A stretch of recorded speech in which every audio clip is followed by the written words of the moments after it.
Ramadan itu kan kita diminta bukan hanya sekedar menahan nafsu makan, tidak makan dan tidak minum, tapi yang paling penting adalah bagaimana kemudian kita tujuan dari kita menahan hawa nafsu yaitu untuk membersihkan hati. Nah, hati inilah yang kemudian adalah penjaga agar kemudian kita tidak tergoda dalam bisikan atau kemudian rayuan-rayuan setan yang bisa menistakan dan untuk menghancurkan kehidupan kita. Nah, hubungannya dengan pemilu, saya kira kalau semua kita sebagai penyelenggara, termasuk juga misalnya nanti para peserta pemilu dan kemudian para pemilih, ya, jika kemudian kita memang betul-betul melaksanakan ibadah puasa ini dengan benar, tentu kita juga tidak akan terjerumus ke dalam hal-hal yang menghancurkan kehidupan, yang menistakan, ya, dengan misalnya membelokkan jalannya pemilihan itu dengan hal-hal yang buruk.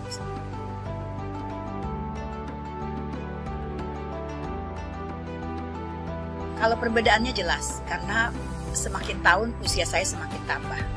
Nah, jadi mestinya tahun ini ibadahnya harus kualitas daripada tahun-tahun kemarin. Karena kaki saya ini sudah tidak lama lagi dengan usia yang sudah hampir 55 tahun, itu sudah sangat untuk lebih meningkatkan kualitas ibadah, tentu lebih banyak lagi berpikir ke akhirat daripada ke duniawian.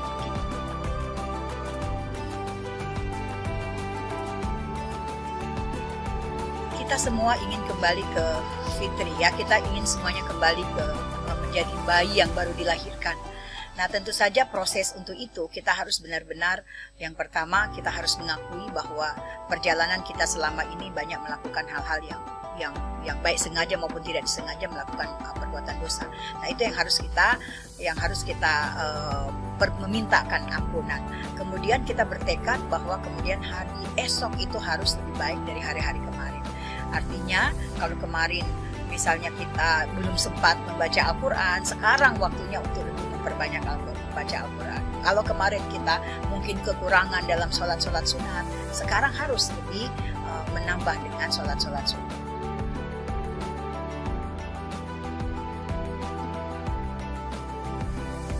Bulan Ramadan dari sejak kecil sampai setua ini banyak hal-hal yang kita rindukan, ya, karena kemudian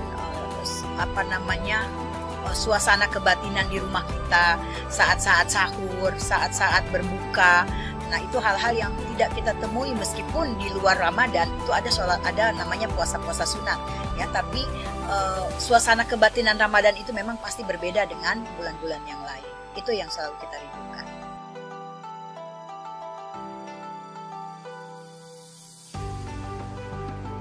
Hari kemenangan itu manakala kemudian kita bisa menjalankan Ramadan kita dengan baik. Nah, tentu nanti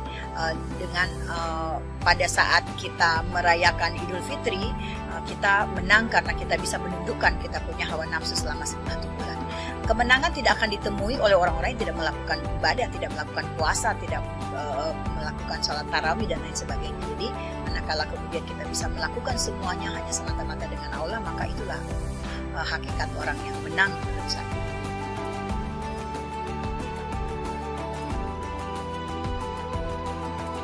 Dalam suasana yang seperti saat ini, alhamdulillah COVID sudah berlalu dan kita banyak menyambut gembira karena kemudian ada juga cuti bersama.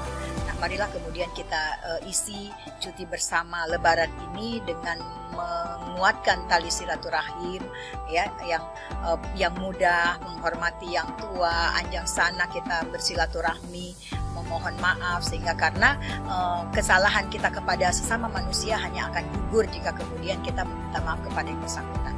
Akan berbeda dengan dosa-dosa yang kita lakukan, harus kita mohon ampun kepada Allah. Nah, momen Lebaran inilah yang kita gunakan untuk menghapus semua perbuatan-perbuatan kita yang tidak baik kepada sesama dengan silaturahmi di bulan Lebaran, bulan Syawal atau di saat Lebaran. Ya, saya kira itu yang bisa saya sampaikan. Saya mengucapkan selamat menyambut Idul Fitri. Semoga kita semua benar-benar kembali fitri. Assalamualaikum warahmatullahi wabarakatuh.